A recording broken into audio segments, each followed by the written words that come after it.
ഭയങ്കര കൈപ്പേറിയ വർഷമായിരുന്നു. 2020 अनेक लोगों के जीवन में काफी हालेलुया मुश्किलों से भरा हुआ था, പക്ഷെ ദൈവമക്കളായ നമുക്ക് പറയാൻ പറ്റും, मगर हम जो परमेश्वर के संतान हैं हम कह सकते हैं 100% ഒരു അനുഗ്രഹത്തിന്റെ മാധുര്യമേറിയ ഒരു വർഷമായിരുന്നു 2020. कि 100% परमेश्वर की दया का अनुग्रह का एक सुंदर साल था 2020। നമ്മുടെ പദ്ധതികളൊക്കെ പൊളിച്ചു മാറ്റി ദൈവിക പദ്ധതിയിൽ നമ്മളെ ആക്കിയ വർഷമായിരുന്നു. 2020 ऐसा साल रहा है, हमारी योजनाओं को सब परमेश्वर ने तोड़कर परमेश्वर अपनी योजना में हमें बैठा कर रखे हैं।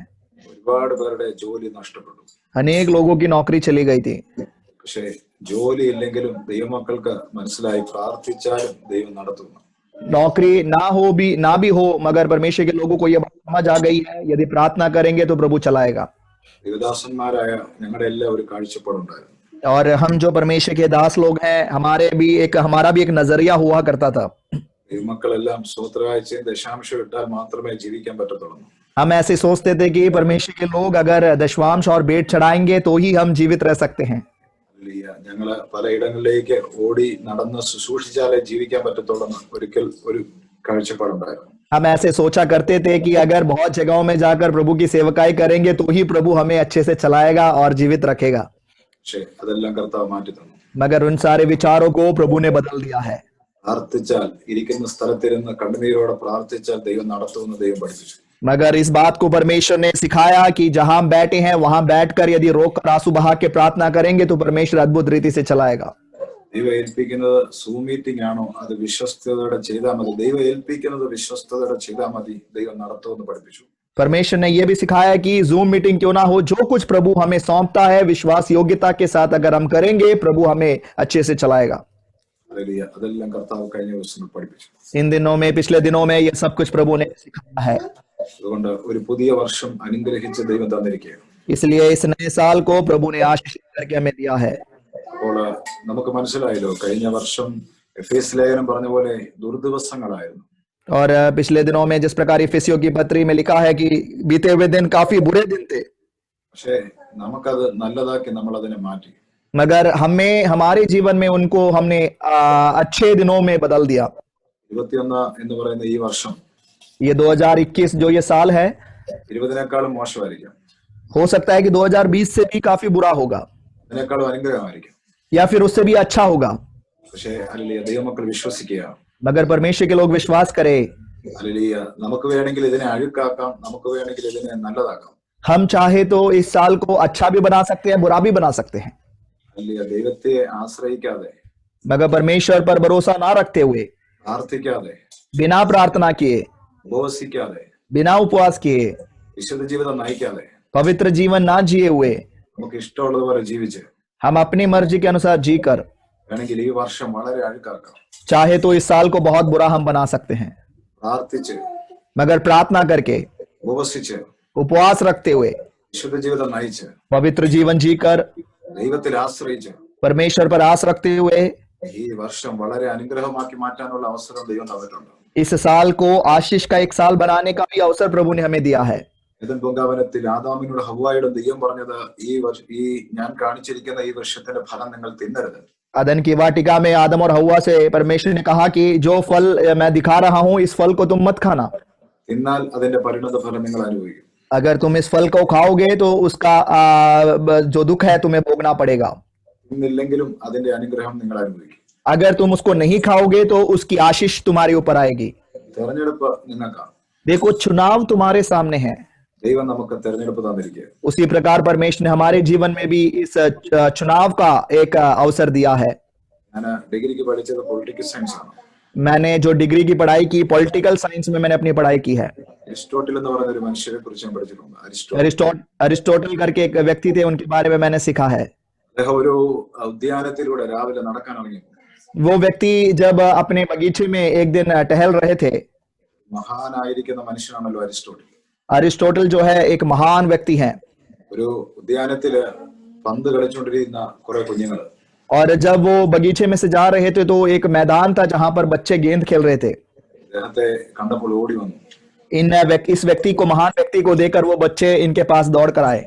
വന്നപ്പോൾ അവിടുത്തെ ഒരു റോസപ്പൂവിൽ ഇരുന്ന ഒരു ചിത്രശലഭത്തെ വെട്ടിപ്പിടിച്ചോണ്ടാ വന്നത്. और ये बच्चे जब इस महान व्यक्ति के पास आए तो वहां पर एक फूल के ऊपर एक तितली बैठी हुई थी। उस तितली को अपने हाथ में इन बच्चों ने लिया था, छुपा के रखा था और दौड़ कर आए। എന്തേലുമൊക്കെ ഒന്ന് ചോദിക്കണ്ടേ? और उन्होंने सोचा, बच्चों ने सोचा कि हम इस महान व्यक्ति से एक सवाल करेंगे।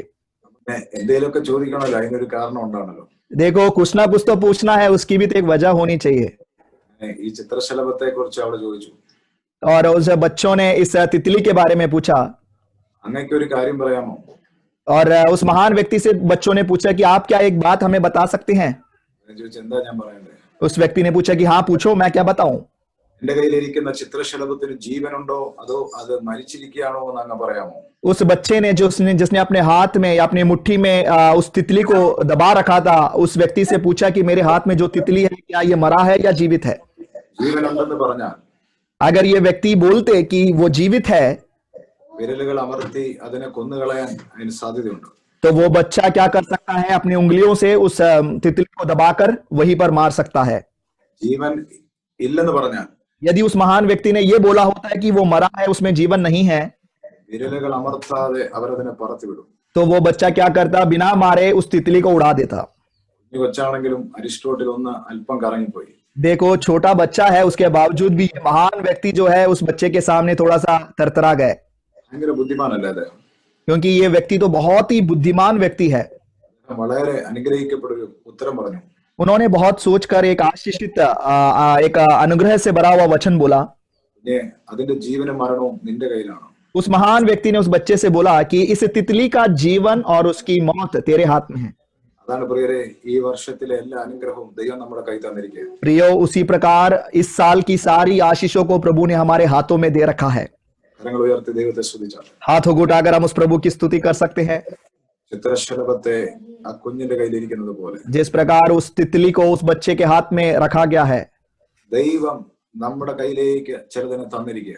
वैसे ही परमेश्वर ने हमारे हाथों में भी कुछ बातों को दे रखा है। നമുക്ക് വേണമെങ്കിൽ അതിനെ നല്ലതുപോലെ വേണമെങ്കിൽ ഉപയോഗിക്കാം, अगर हम चाहे तो उन आशीषों को अच्छे से हम इस्तेमाल कर सकते हैं, വേണമെങ്കിൽ അഴുക്കായിട്ട് ഉപയോഗിക്കാം. या फिर उसको बुरे रीति से भी हम उसका उपयोग कर सकते हैं। ആ മനുഷ്യന്റെ മറുപടി എന്നെ ഭയങ്കരമായിട്ട് ഇഷ്ടപ്പെടുത്തി. उस व्यक्ति के उत्तर जो उसने दिया मेरे को काफी अच्छा लगा। ജീവനും മരണവും നിന്റെ കയ്യിലാണ്. उस व्यक्ति ने बोला कि जीवन और मृत्यु तेरे हाथों में है।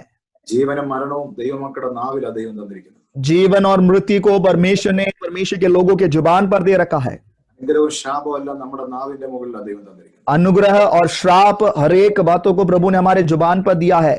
ആണെങ്കിൽ ഈ വർഷത്തെ നമുക്ക് ഏറ്റവും നല്ലതാക്കി മാറ്റാം. अगर ऐसा है तो इस साल को हम सबसे उत्तम बनाए प्रियो।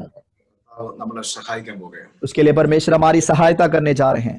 91 സങ്കീർത്തനക്കാരൻ പറഞ്ഞിട്ടുണ്ട്, 91वें भजन लिखने वाले परमेश्वर के दास ने कहा है, ദൈവം അവന് സങ്കേതമായെന്നല്ല, परमेश्वर उनके लिए संकेत हुआ करके नहीं, അവൻ പറയാ ദൈവത്തെ ഞാൻ സങ്കേതമാക്കിയിരിക്കുന്നു. मगर परमेश्वर के दास कहते हैं कि मैंने उस परमेश्वर को अपना ठिकाना बना लिया है।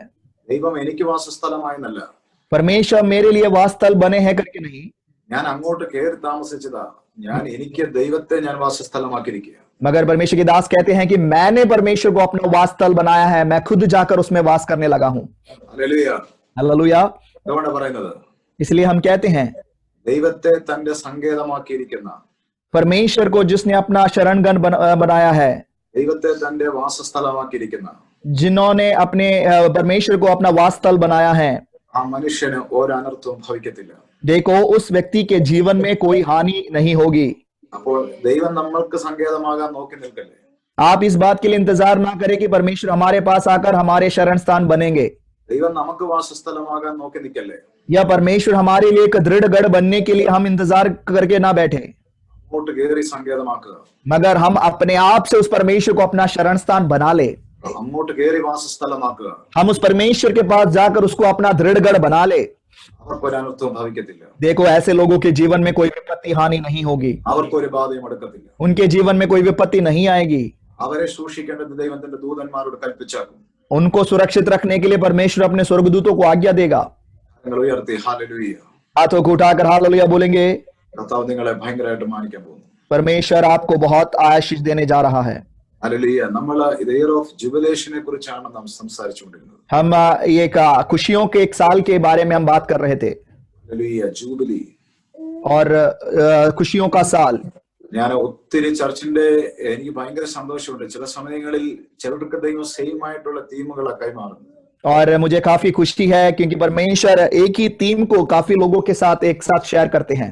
നമ്മുടെ 12 മണി കഴിഞ്ഞതിന് ശേഷം ഒത്തിരി ചർച്ചകളുടെയും അല്ലെ 12 മണി പല രാജ്യങ്ങളിലായ അവരുടെ എല്ലാ ന്യൂ ഇയർ മെസ്സേജുകൾ ഞാൻ കേട്ടു. और हमारे हालेलुया यहाँ पर हमारे देश में जब रात के 12 बज गए थे न्यू ईयर के दिन, उसके बाद दूसरे राष्ट्रों में जब 12 बज रहे थे उनके संदेशों को भी मैं सुन रहा था। സെയിം ആയിട്ടുള്ള പല അല്ലെ വാക്യങ്ങൾ വായിച്ച് തന്നെ അല്ലെ പറഞ്ഞത് കാണുകയുണ്ടായി. और जिन वचनों को बोलकर हमने प्रार्थना की थी उन वचनों को वहां पर भी प्रचार होते हुए मैंने देखा। നമ്മൾ വായിച്ചത് 126 സങ്കീർത്തനമാണെങ്കിൽ അവർ വായിച്ചത് വേറെ വാക്യമാണ്, പക്ഷെ വന്ന തീമെല്ലാം സെയിം ആയി വന്നു. देखो हमने 126वां वचन पढ़ा था मगर उन लोगों ने दूसरा वचन पढ़ा, मगर इन सब वचनों का जो निचोड़ है वो एक जैसा था। ദൈവം നമ്മളെ സഹായിക്കട്ടെ പ്രിയരേ. परमेश्वर हमारी सहायता करे प्रियो। യശയ്യാ പ്രവാചകന്റെ പുസ്തകം निकालेंगे यशायाह नबी का पुस्तक 43-ാം അധ്യായം 43वां अध्याय 18-19 വാക്യങ്ങളാണ് നാം വായിക്കാൻ പോകുന്നത്. 18वें और 19वें पद को हम पढ़ने जा रहे हैं। മുമ്പുള്ളവേ നിങ്ങൾ ഓർക്കണ്ട, बीती हुई घटनाओं को स्मरण मत करो, പണ്ടുള്ളവേ നിങ്ങൾ നിരൂപിക്കുകയും വേണ്ട. प्राचीन काल की बातों पर मन ना लगाओ। ഇതാ ഞാൻ പുതിയതൊന്ന് ചെയ്യുന്നു, देखो मैं एक नई बात करता हूँ, അത് ഇപ്പോൾ ഉത്ഭവിക്കും. वह अभी प्रकट होगी, നിങ്ങൾ അത് അറിയുന്നില്ലയോ? क्योंकि क्या तुम उससे अनजान रहोगे? അതെ, ഞാൻ മരുഭൂമിയിൽ ഒരു വഴിയും നിർജ്ജന പ്രദേശത്തും നദികളും ഉണ്ടാക്കും.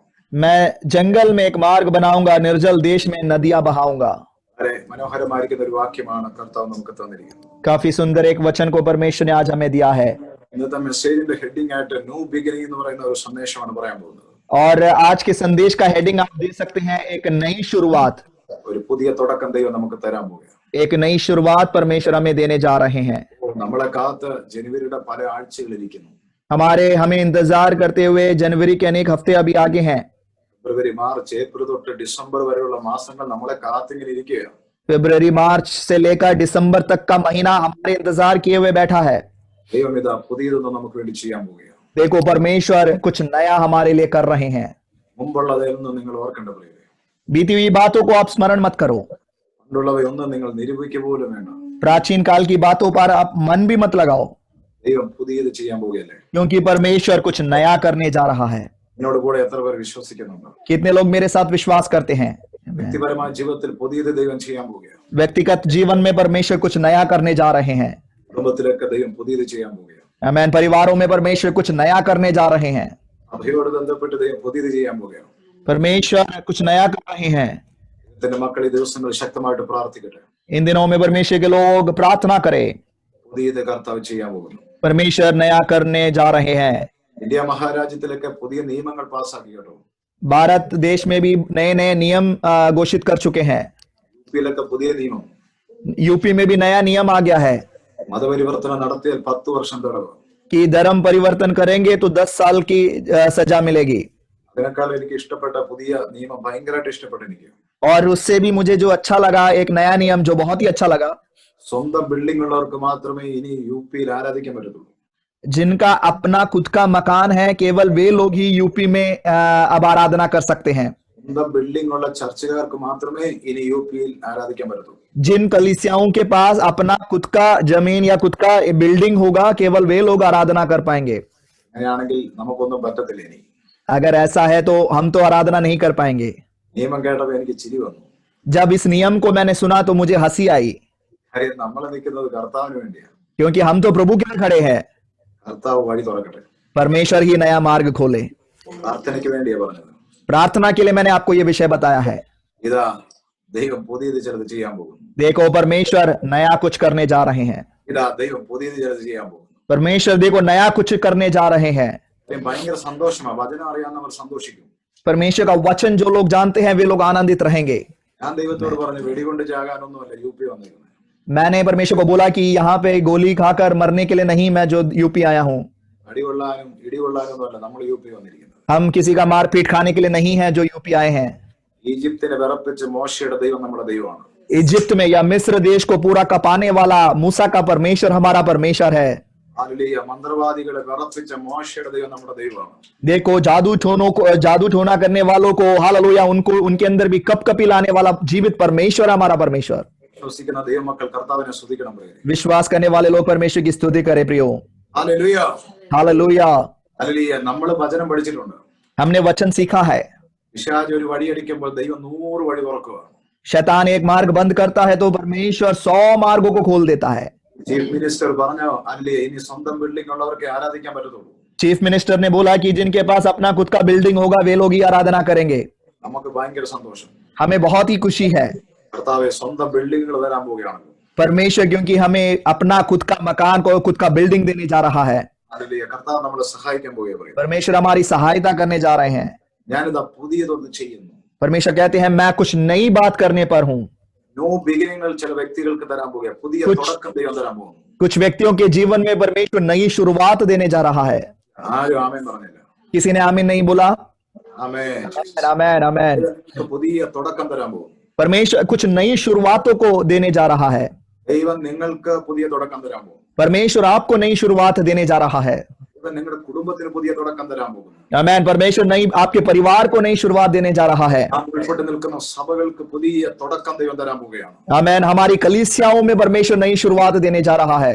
നിങ്ങൾ കൂടെ ബന്ധപ്പെട്ട് നിൽക്കുന്ന സകലരുടെ ലൈഫിൽ ദൈവം ഒരു പുതിയ തുടക്കം തരാൻ പോകുന്നു. आमेन। आपके साथ जितने लोग जुड़े हुए हैं उन सबके जीवन में परमेश्वर नई शुरुआत देने जा रहा है। ആത്മീയ മേഖലയിൽ അങ്ങനെ പുതിയ തുടക്കം തരാൻ പോകുന്നു. आमेन। आत्मिक मंडली में परमेश्वर ऐसी शुरुआत देने जा रहा है। മേഖലയിൽ അങ്ങനെ ചില പുതിയ തുടക്കം തരാൻ പോകുന്നു. आत्मिक भौतिक मंडली में परमेश्वर ऐसी शुरुआत देने जा रहा है। 2020 നീ രോഗിയായി കിടന്ന വർഷമാണോ? 2020 क्या आप लोग बीमार रहे हो?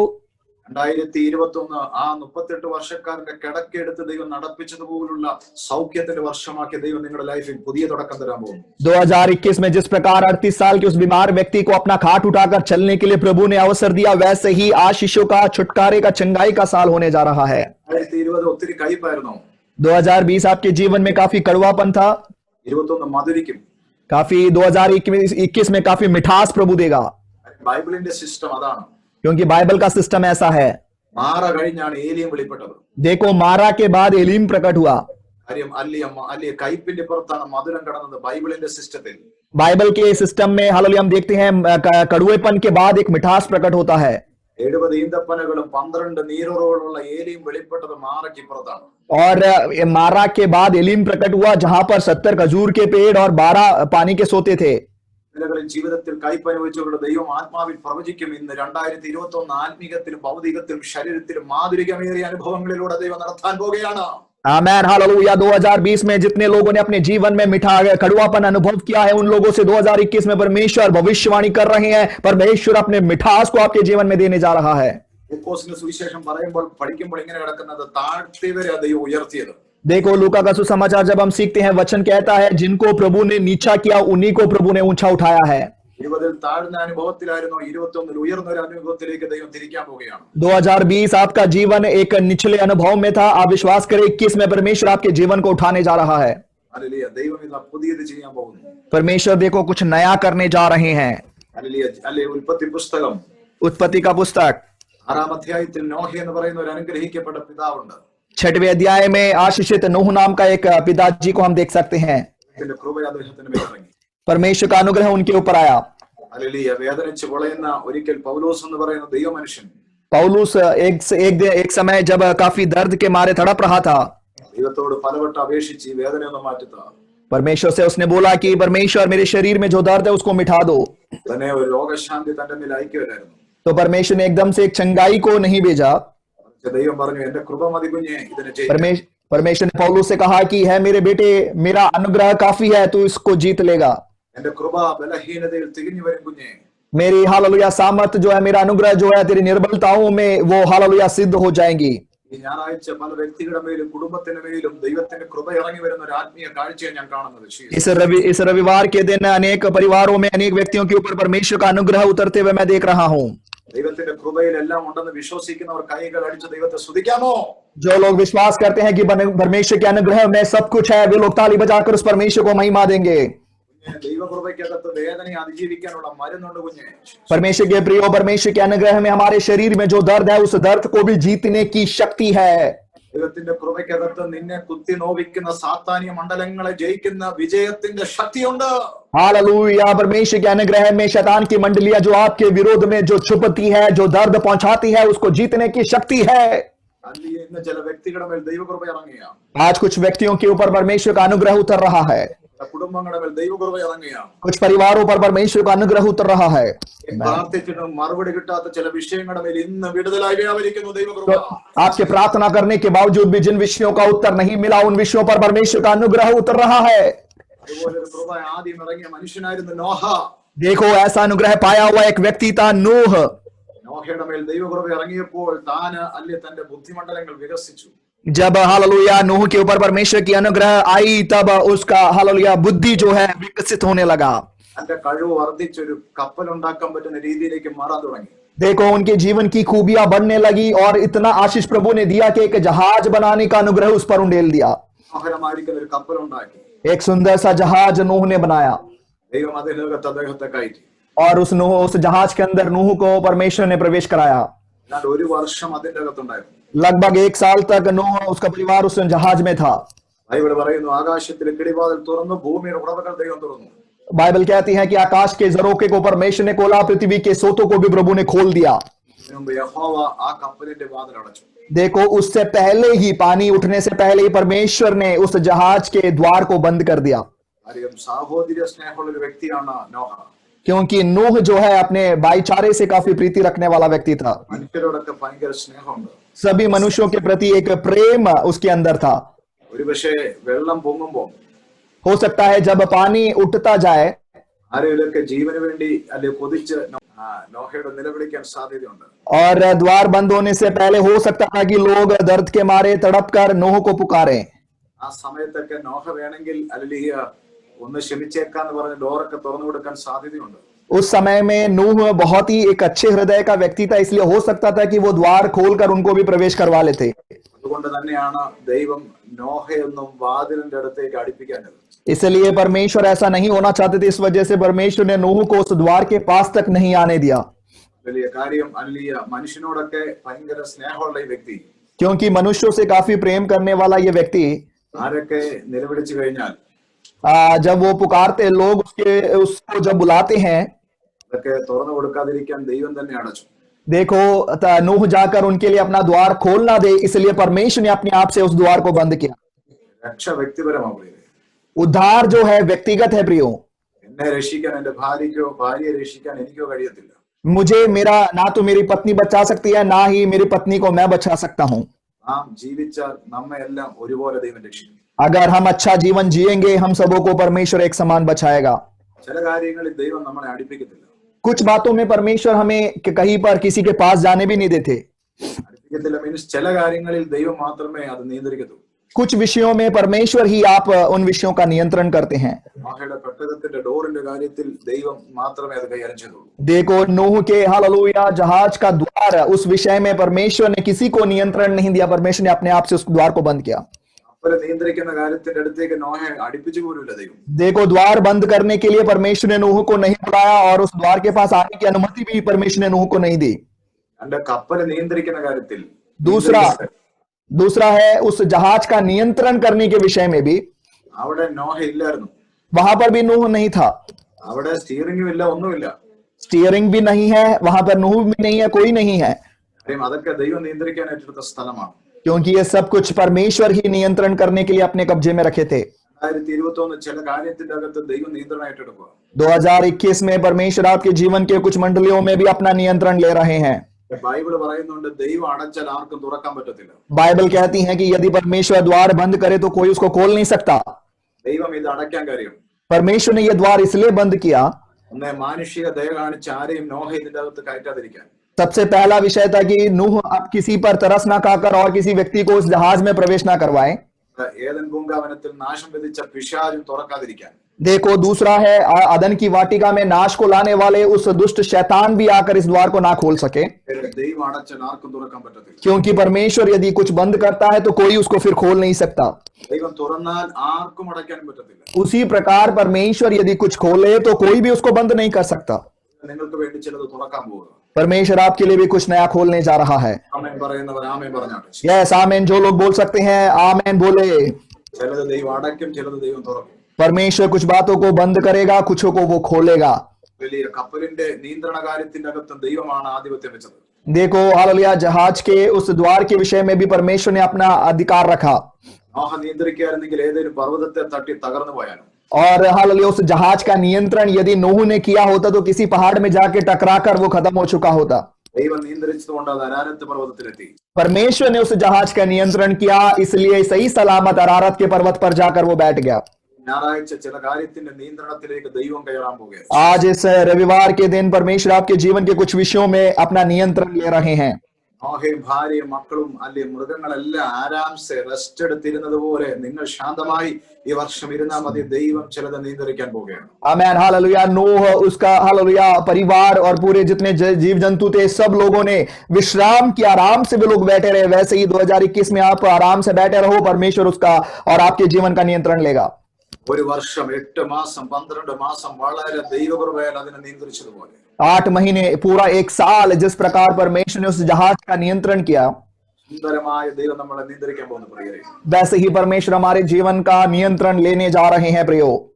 അരാരത്ത് പർവ്വതത്തിൽ ഉറച്ചു ദൈവം അവരെ പുറത്തു കൊണ്ടുവന്നു. अरारत के पहाड़ पर वो जहाज जाकर बैठ गई और परमेश्वर ने उन्हें बाहर निकाला।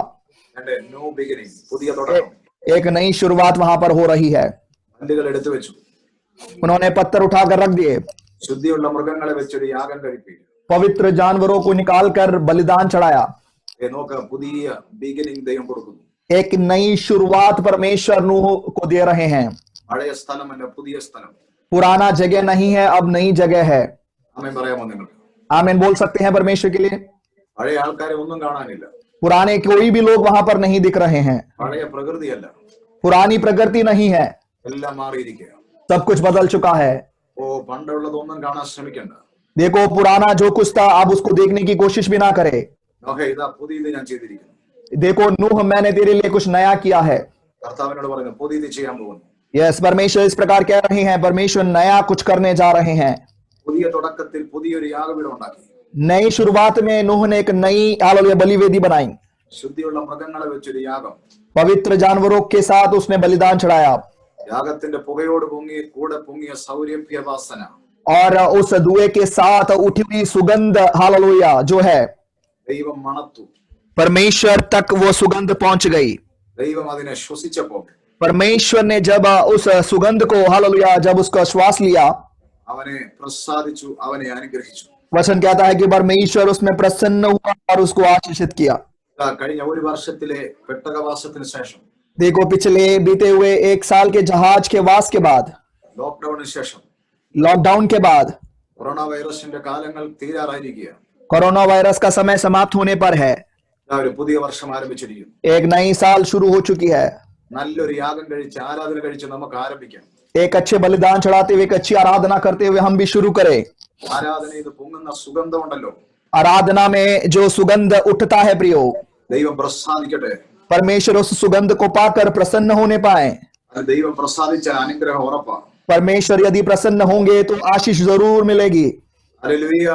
हालेलुया। ആഹാ, ശുദ്ധിയുള്ള മൃഗങ്ങളെയാണ് യാഗം കഴിച്ചത്. नूह ने पवित्र हालेलुया और शुद्ध पशुओं को बलि चढ़ाया। ഒരു നല്ല സുഗന്ധം അതിൽ നിന്ന് പോയി. एक अच्छी सुगंध उसमें से निकल उठी है, वो उठ पड़ी है। നമ്മുടെ സ്തോത്രത്തിൽ ഒരു നല്ല സുഗന്ധമുണ്ട് പ്രിയരെ. परमेश्वर के प्रियो, हमारे धन्यवाद के शब्दों में एक अच्छी सुगंध है। നമ്മുടെ ആരാധനയിൽ നല്ലൊരു സുഗന്ധമുണ്ട്. हमारी आराधना में एक अच्छा सुगंध है। അത് ഈ ലോകത്തിലെ പൈസ കൊടുത്ത് മാറിക്കുന്ന പെർഫ്യൂമിന്റെ മണമല്ല. इस दुनिया में हालेलुया पैसा देकर खरीदने वाले उस परफ्यूम के जैसा नहीं, ദൈവത്തിന് മാത്രം അറിയാൻ പറ്റുന്ന ഒരു സുഗന്ധമുണ്ട് പ്രിയരെ. मगर ऐसा सुगंध है जो केवल परमेश्वर ही उसको समझ सकते हैं। ഹല്ലേലൂയ. हालेलुया। ഒരു വലിയ ദൈവപ്രസാദമായി മാറുകയാണ്. वो परमेश्वर के एक प्रसन्नता का कारण होने जा रहा है। എനിക്കും നോഹയുടെ യാഗപീഠത്തിന് ആ സുഗന്ധം പൊങ്ങിയത്. और नूह के बलि वेदी में से वो सुगंध उठा है।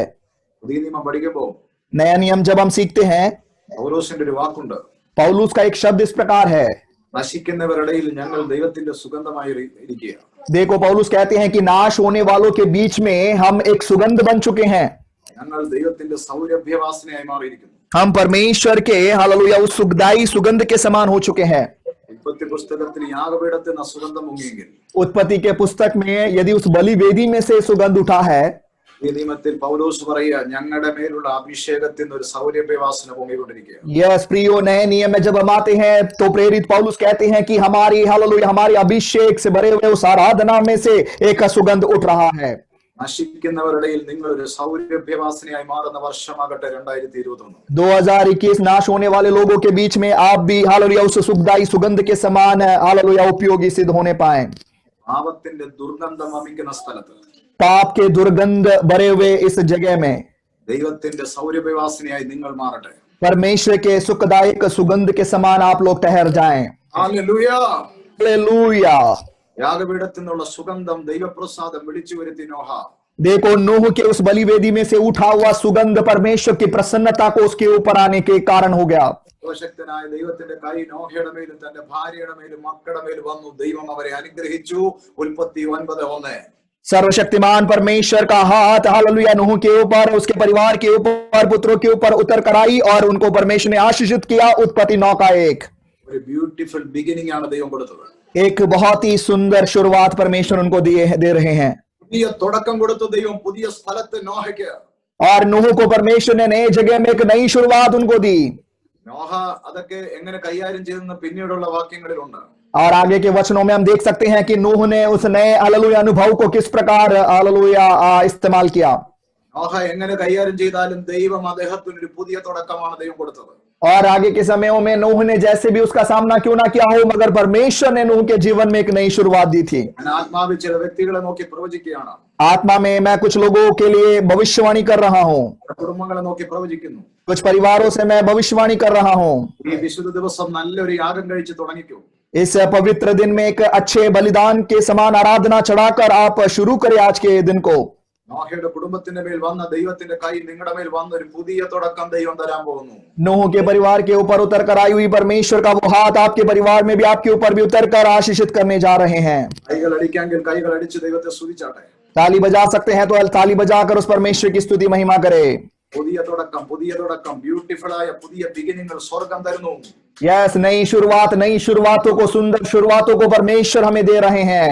ഹല്ലേലൂയ. യാക്കോബ് എന്ന് പറയുന്ന മനുഷ്യൻ याकूब नाम का व्यक्ति, ഹല്ലേലൂയ തന്റെ സഹോദരനെ പായസത്തിൽ കളിപ്പിച്ചു. उसने अपने भाई को खीर खिलाकर उसको धोखा दिया. ചേട്ടന്റെ പേരിൽ അപ്പനെ കബളിപ്പിച്ചു. देखो, अपने भाई के नाम पर अपने पिता को धोखा दिया. വീട്ടിൽ നിന്ന് ഓടിപ്പോകുന്ന മനുഷ്യൻ घर से जो भागे चला जा रहा है. ലൂസിലെത്തിയപ്പോൾ സൂര്യൻ അസ്തമിച്ചു. लूस में जब वो पहुंचा तो सूर्य अस्त हो गया. ദൈവം ഇറങ്ങി വന്നു. परमेश्वर उसके पास उतर कर आया. അബ്രഹാമിന്റെ ഇസ്ഹാക്ക് എന്ന് പറയുന്ന ദൈവത്തിന്റെ പേരിൽ ഇറങ്ങി വന്നു. अब्राहम और इसहाक के परमेश्वर के नाम में परमेश्वर उतर कर आए हैं. അവിടെ വെച്ച് അദ്ദേഹത്തോട് ദൈവം സംസാരിച്ചു. वहां पर परमेश्वर ने याकूब से बात किया. ലാബാന്റെ വീട്ടിലോട്ട് ഓടി. लाबान के घर की ओर याकूब दौड़ा. ജഡത്തിൽ വിതച്ചത് മുഴുവനും താൻ കൊയ്തു. शरीर में जो कुछ उसने बोया था वो सब कुछ उसने काटा.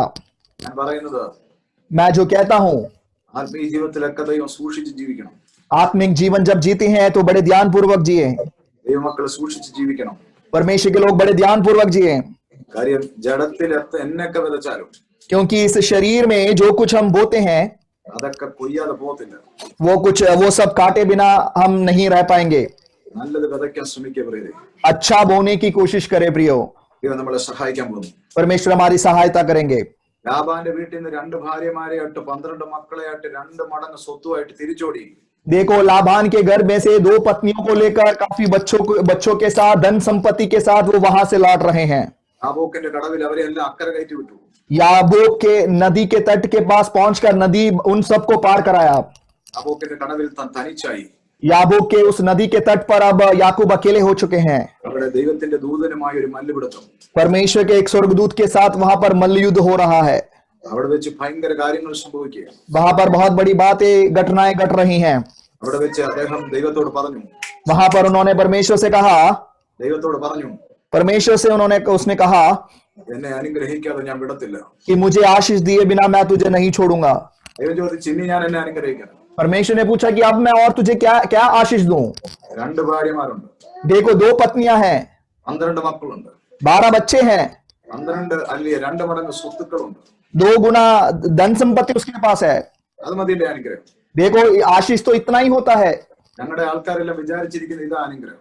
देखो हमारे सब लोगों ने यही सोचा है कि यही सब आशीष है प्रियो। ഞങ്ങളുടെ ഇന്ത്യക്കാരും പ്രത്യേക വിശ്വാസികളും വിചാരിച്ചിരിക്കുന്ന ഇതൊക്കെ അനുഗ്രഹം. भारतीय लोग विशेष रूप से हालेलुया विश्वासी लोग यही सोचते हैं कि ये सारी आशीषें सबसे बड़ी आशीष होती है। യാക്കോബ് പറയും ഇതൊന്നും അനുഗ്രഹമല്ല, याकूब कहता है कि ये सब तो आशीष नहीं है, എനിക്ക് യഥാർത്ഥ അനുഗ്രഹം വേണം, मुझे वास्तविक आशीष चाहिए, അതെനിക്ക് താ, वो तू मुझे दे, അത് തരാതെ ഞാൻ വിടത്തില്ല. वो दिए बिना मैं तुझे नहीं छोड़ूंगा। തന്നെ ചോദിച്ച നിന്റെ പേര് പറ. तो एकदम से स्वर्गदूत ने पूछा कि तू अपना नाम बता, അവനെ കൊണ്ട് പറയിക്കുക. और उसी के मुंह से वो बुलवा रहे हैं। ദൈവം ആദ്യം അവന്റെ പേരൊക്കെ വിളിച്ചത്, सबसे पहले तो याकूब का नाम परमेश्वर ने लिया था, പക്ഷെ പിന്നെ അവനെ കൊണ്ട് പേര് പറയിക്കുക. मगर दोबारा उसके मुंह से परमेश्वर उसका नाम बुलवा रहे हैं। നീ ചിലത് പറയാതെ നിന്റെ മേൽ ദൈവത്തിന്റെ അടുത്ത ലെവൽ വെളിപ്പെടുത്തില്ല. देखो जब तक तू अपने मुंह से नहीं बोलेगा, अंगीकार नहीं करेगा, तब तक तेरे ऊपर परमेश्वर की अगली आशीष नहीं आ सकती प्रियो। ഈ നാക്കുകൊണ്ട് വിതച്ചത് നാക്കുകൊണ്ട് തന്നെ നീ മാറ്റണം. देखो अपने जुबान से जो कुछ तुमने बोया है उनको अपने जुबान से ही उसको सुधारे। അവൻ പറഞ്ഞു യാക്കോബ, उसने बोला कि मेरा नाम याकूब है, അവന്റെ പേര് മാറ്റി. परमेश्वर ने उसका नाम बदल दिया।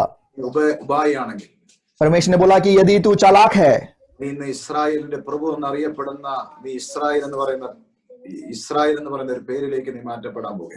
परमेश्वर ने कहा कि मगर आज से तेरा नाम जो है इसराइल होगा और इसराइल के नाम से तू जाना जाएगा।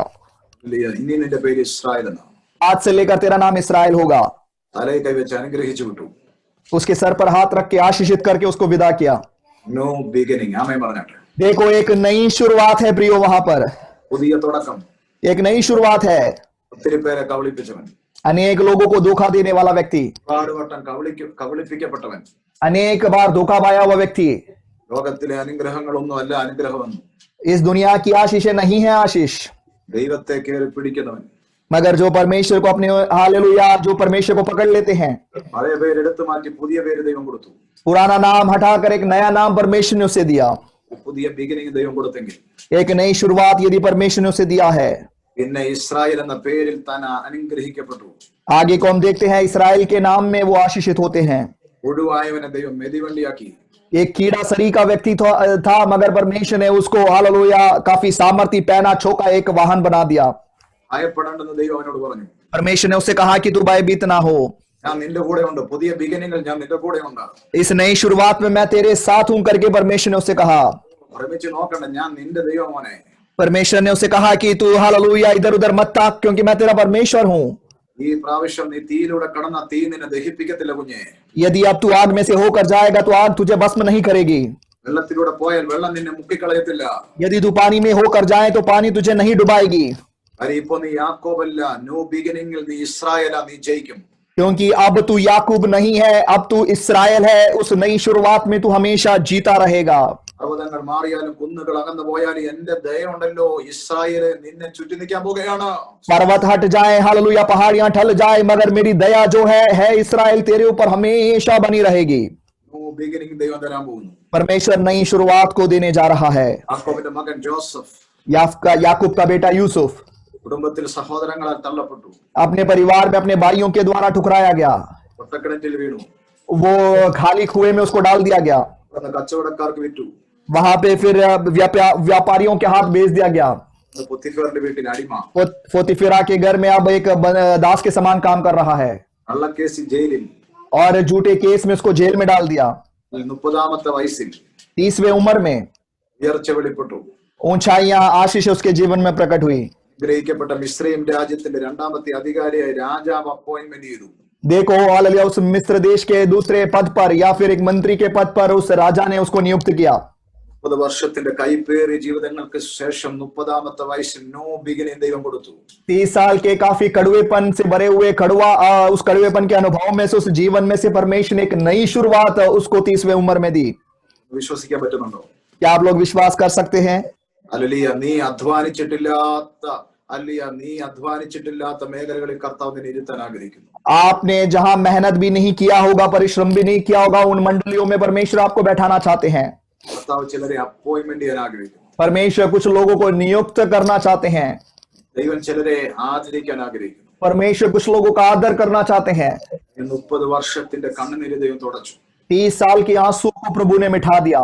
30ാമത്തെ വയസ്സിൽ അനുഗ്രഹിക്കപ്പെട്ട രാജ്യത്തിന്റെ 2ാമത്തെ അധികാരിയായി കയ്യിൽ അധികാരത്തിന്റെ മുദ്രമോതിരം കൊടുത്തു. രാജാവ് പറഞ്ഞു, എല്ലാ അധികാരവും ഞാൻ നിനക്ക് തരികയാണ്. 30वें साल में हालेलुया राजा ने अपने अधिकार की अंगूठी उसको पहनाया और उससे कहा कि मैं तुझे सारा अधिकार दे देता हूं. ഒരു അമ്മയ്ക്കും സഹോദരങ്ങൾക്കും സ്വന്തം രാജ്യക്കാർക്കും അന്യജാതിക്കാർക്കെല്ലാം അനുഗ്രഹമാക്കിയ ന്യൂ ബിഗിനിങ് ജോസഫിന് കൊടുത്തെങ്കിൽ നിങ്ങൾ വിശ്വസിക്കുക, നിങ്ങൾ നിങ്ങളുടെ കുടുംബക്കാർക്ക് മാത്രമല്ല, നാട്ടുകാർക്ക് മാത്രമല്ല, ദൈവമക്കൾക്ക് മാത്രമല്ല, സകല ജാതികൾക്ക്, മുസ്ലിങ്ങൾക്ക്, ഹിന്ദുക്കൾക്ക് എന്ന് വേണ്ട ദൈവത്തെ അറിയാത്ത നിരീശ്വരവാദികൾക്കെല്ലാം നിങ്ങൾ അനുഗ്രഹമായി തീരുന്ന ഒരു ന്യൂ ബിഗിനിങ് സ്വർഗം നിങ്ങളുടെ ലൈഫിൽ നൽകാൻ പോകുന്നു. Amen hallelujah. जिस प्रकार यूसुफ अपने माता पिता के लिए नहीं, हालेलुया अपने देश के लिए नहीं, भाई बहनों के लिए नहीं, हालेलुया पूरे देश के लिए नहीं, मगर हालेलुया हर एक लोगों के लिए वो आशीष का मूल बन गया, वैसे ही 2021 में हालेलुया परमेश्वर आपको आपके परिवार के लिए, देश के लिए, पूरे राज्य के लिए, राष्ट्रों के लिए, हर एक धर्म के लोगों के लिए आप एक आशीष का मूल बनने जा रहे हो. परमेश्वर एक नई शुरुआत दे रहा है. അപ്പനില്ലാത്തവർക്ക്, അപ്പനില്ലാത്തവർക്ക്, അമ്മയില്ലാത്തവർക്ക്, സഹോദരങ്ങളില്ലാത്തവർക്ക്, ആരും തുണയില്ലാത്തവർക്ക്, അല്ലെങ്കിൽ ആരും ആഹാരം മേടിച്ചു കൊടുക്കാനില്ലാത്തവർക്ക്, അനാഥർക്ക്, പരദേശികൾക്ക്, ലോകക്കാർ ഉപേക്ഷിച്ച് തള്ളിയവർക്ക്, അല്ലെങ്കിൽ വഴിയോരങ്ങളിൽ ജീവിക്കുന്നവർക്കെല്ലാം നാം ഒരു അനുഗ്രഹമായി തീരുന്ന ന്യൂ ബിഗിനിങ് 2021 കർത്താവ് നിങ്ങൾക്ക് നൽകുമെന്ന് ഞാൻ ഒരു ആത്മാവിൽ വചനത്തിൽ ഒരു ദൂത് പറഞ്ഞാൽ എത്ര പേർ വിശ്വസിക്കാൻ തയ്യാറാകും? ദൈവം അവർക്ക് അത് ചെയ്യാൻ ആഗ്രഹിക്കുന്നു. Yes hallelujah. जिन लोगों के माता पिता नहीं है, जिन बच्चों के हालेलुया हालेलुया माता पिता नहीं है, हालेलुया जो लोग अनाथ है, जो है पराए हैं, जो ठुकराए हैं, जो जिनके पास खाने के लिए नहीं है, जिनके पास रहने के लिए नहीं है, ऐसे लोगों के जीवन में आप एक आशीष का मूल बनोगे. यदि मैं आत्मा में भविष्यवाणी करूं तो कितने लोग विश्वास कर सकते हैं परमेश्वर एक नई शुरुआत हमें दे रहा है. മുമ്പുള്ളവയെ നിങ്ങൾ ഓർക്കണ്ട, बीते हुए बातों को याद ना करे, പണ്ടുള്ളവയെ നിങ്ങൾ നിരൂപിക്കുകയും വേണ്ട. प्राचीन काल की बातों पर मन भी ना लगाएं, ഇത് പുതിയതൊന്നും ചെയ്യാൻ പോകും. क्योंकि देखो परमेश्वर कुछ नया करने जा रहे हैं. എലിയാവിന്റെ കൂടെ എലീശ ബേഥേലിൽ നിൽക്കുന്നു. हालेलुया. एलिया के साथ एलीशा बेथेल में खड़े हैं. എലീശയോട് പറയുന്നു, എന്നെ വിട്ട് പോ നീ. एलीशा से एलिया ने कहा कि तू मुझे छोड़कर चला जा. അദ്ദേഹം പറഞ്ഞു, എന്റെ ജീവനാണ്, ഞാൻ നിന്നെ വിട്ട് പിരിയത്തില്ല. एलीशा ने बोला कि मेरे जीवन की शपथ मैं तुझे छोड़कर नहीं जाऊंगा. ഗിൽഗാലിൽ വരുന്നു, എലീഹു പറയുന്നു, വിട്ടുപോ, എന്നെ വിട്ടു പോ നീ. देखो गिलगाल पहुंच गए. एलिया ने बोला कि मुझे छोड़कर तू चला जा. എലീശ പറയുന്നു, എന്റെ ജീവനാണ്, ഞാൻ നിന്നെ വിട്ട് പിരിയത്തില്ല. एलीशा ने कहा कि मेरे जीवन की शपथ मैं तुझे नहीं छोड़ूंगा. യഹോവയിൽ വന്നപ്പോ പറഞ്ഞു, നീ എന്നെ വിട്ടു പോ. यरीहो पहुंच गए, तब उसने बोला कि तू मुझे छोड़कर अब चला जा. അദ്ദേഹം പറഞ്ഞു, എന്റെ ജീവനാണ്, ഞാൻ നിന്നെ വിട്ട് പിരിയത്തില്ല. उन्होंने बोला कि मेरे जीवन की शपथ मैं तुझे नहीं छोड़ूंगा. യോർദാൻ കിടന്ന് അക്കരെ ചെന്നു. यरदन पार करके वो उस किनारे पहुंच गए. ഇനിയേലും എന്റെ മോനെ, എന്നെ വിട്ട് നീ പോ. फिर एलिया ने बोला कि कम से कम अब तो तू मुझे छोड़कर चला जा. അദ്ദേഹം പറഞ്ഞു, എന്റെ ജീവനാണ്, ഞാൻ നിന്നെ വിട്ട് പിരിയത്തില്ല. उन्होंने बोला मेरे जीवन की शपथ मैं तुझे छोड़कर नहीं. അതെ, അവന്റെ കാതുകളെ ഭയങ്കരമായിട്ട് ഒരു ശബ്ദം കേൾക്കുകയാണ്. എലിയാവ് എലീശയോട് ചോദിച്ചു, एलिया ने एलीशा से पूछा ഞാൻ നിനക്ക് വേണ്ടി എന്താ ചെയ്തു തരുന്നത്? मैं तेरे लिए क्या करूं? അദ്ദേഹം പറഞ്ഞു, എനിക്ക് നിന്റെ മേലുള്ള ദൈവശക്തിയുടെ ഇരട്ടി പങ്ക് എനിക്ക് വേണം. एलीशा ने बोला कि तेरे ऊपर जो परमेश्वर की सामर्थ है उसका दुगना भाग मुझे चाहिए. എലിയ പറഞ്ഞു, നീ ചോദിച്ചത് വലിയ പാടുള്ള ഒരു കാര്യമാണ്. एलिया ने बोला कि जो तूने मुझसे मांगा है वो कठिन बात है, പാടുള്ള ഒരു കാര്യമാണ്. काफी कठिन और मुश्किल भरा एक बात है, ഹല്ലേലൂയ, പാടുള്ള ഒരു കാര്യമാണ്. काफी मुश्किल भरी हुई एक बात है. പക്ഷേ ഞാൻ എടുക്കപ്പെടുമ്പോൾ നീ കാണുന്നെങ്കിൽ അത് സാധിക്കാൻ പോകും. मगर यदि जब मैं उठा लिया जाऊंगा उस समय तो उस नजारे को देखेगा तो तेरे ऊपर वो अभिषेक आ जाएगा. സംസാരിച്ചുകൊണ്ടിരിക്കുമ്പോൾ അഗ്നിരഥങ്ങളും അശ്വങ്ങളും വന്നു. देखो जब वो बात कर रहे थे उस समय अग्निमय हालेलुया रथ और घोड़े वहां पर आ गए. എലിയാവിനെ എടുത്തോണ്ട് പോകുന്നു. एलिया को वो उठा के ले जा रहे थे. ആ സ്ഥലത്തെ മണലെല്ലാം പറക്കുമ്പോഴും എലീശ എലിയാവിനെ കാണുകയാണ്. और उस बवंडर में भी हालेलुया एलीशा ने एलिया को देखा. എലിയാവിന്റെ ദേഹത്തു നിന്ന് ഒരു പുതപ്പ് നിലത്ത് വീഴുന്നു. एलिया के ऊपर से एक चादर नीचे की ओर गिरता है. എലീശ ഓടിപ്പോയി അത് എടുക്കുകയാണ്. हम जानते हैं एलीशा जाकर उस चादर को उठा लेता है. ഇതിനു മുമ്പ് എലീശ ചെയ്യുന്നുണ്ട്, തന്റെ വസ്ത്രം താൻ വലിച്ചു കീറുന്നു. തന്റെ വസ്ത്രം उससे पहले एलीशा ने क्या किया? अपने पुराने वस्त्रों को उसने फाड़ फेंका. ഈ ദിവസങ്ങളിൽ ഒരു പുതിയ തുടക്കം നിങ്ങൾ ആഗ്രഹിക്കുന്നുണ്ടോ? इन दिनों में क्या आप एक नई शुरुआत को चाहते हैं? ഏലിയാവ് ഉപയോഗിച്ചതിനേക്കാളും ഇരട്ടി പങ്ക് ദൈവശക്തി ഉയരത്തിൽ നിന്ന് താഴേക്ക് വീണ് കിടക്കുകയാണ്. एलिया हालेलुया जिस प्रकार इस्तेमाल हुए थे उससे दुगना भाग अब देखो नीचे पड़ा हुआ है. ഏലിയാവ് ചെയ്തതിനേക്കാൾ ശക്തമായ എറിയത് ചിലത് ചെയ്യാനായിട്ടുള്ള ആ അധികാരം ഭൂമിയിലേക്ക് വീണ് കിടക്കുകയാണ്. एलिया ने जो किया था उससे भी सामर्थ्य अधिकार भरी सेवकाई को करने का हालेलुया वो चादर अब उस धरती पर भूमि पर गिरा हुआ है. എടുക്കും മുമ്പ് താൻ തന്റെ വസ്ത്രം വലിച്ചു കീറി. मगर एलीशा ने उस चादर को उठाने से पहले अपने पुराने वस्त्रों को उसने फाड़ा और फेंक दिया. ദിവസങ്ങളിൽ വസ്ത്രങ്ങളെ അല്ല കീറേണ്ടത്, നാം ഹൃദയങ്ങളെ തന്നെ കീറട്ടെ പ്രിയരേ. इन दिनों में हम अपने वस्त्रों को नहीं, हृदयों को ही फाड़े. ഒരു ന്യൂ ബിഗിനിങ്ങിന് വേണ്ടി നാം തുടങ്ങേണ്ട നമ്മുടെ ഹൃദയങ്ങളെ കീറട്ടെ. एक नई शुरुआत के लिए हम अपने हृदयों को हालेलुया सुधारें और उसको फाड़ें.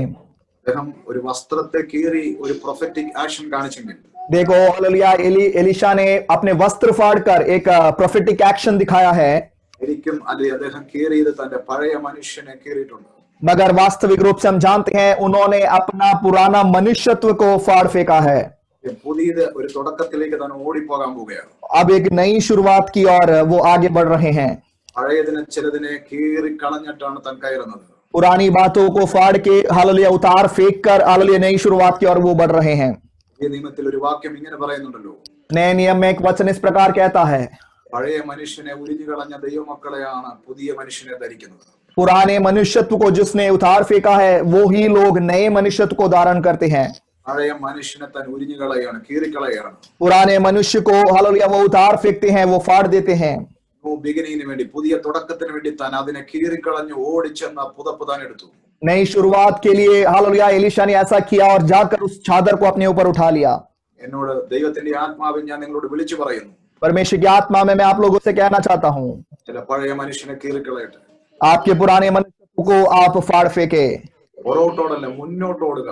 पीछे की ओर ना दौड़े, आगे की ओर दौड़ते जाएं. ഒരു അധികാരം നിന്റെ മുന്നിൽ വീണ് കിടപ്പുണ്ട്. एक अधिकार आपके सामने पड़ा हुआ है. രണ്ട് കൈ കൊണ്ട് ചാടി അതിനെ എടുക്കുക. दोनों हाथों को बढ़ाकर उन अधिकारों को अपने ऊपर ले ले और स्वीकार कर ले. ചെയ്തതിനേക്കാൾ 2 മടങ്ങ് ശക്തിയോടെ ചെയ്യാൻ എലീശ ഒരു പുതിയ തുടക്കം തുടങ്ങിയതുപോലെ ദൈവം ചിലർക്ക് പുതിയ തുടക്കം ദൈവം തരാൻ പോവുകയാണ്. एलिया ने हालेलुया जो काम किए थे उससे दुगने हालेलुया कामों को करने के लिए एलिशा ने जो नई शुरुआत परमेश्वर ने दी, वैसे ही कुछ लोगों को परमेश्वर नई शुरुआत दे रहा है.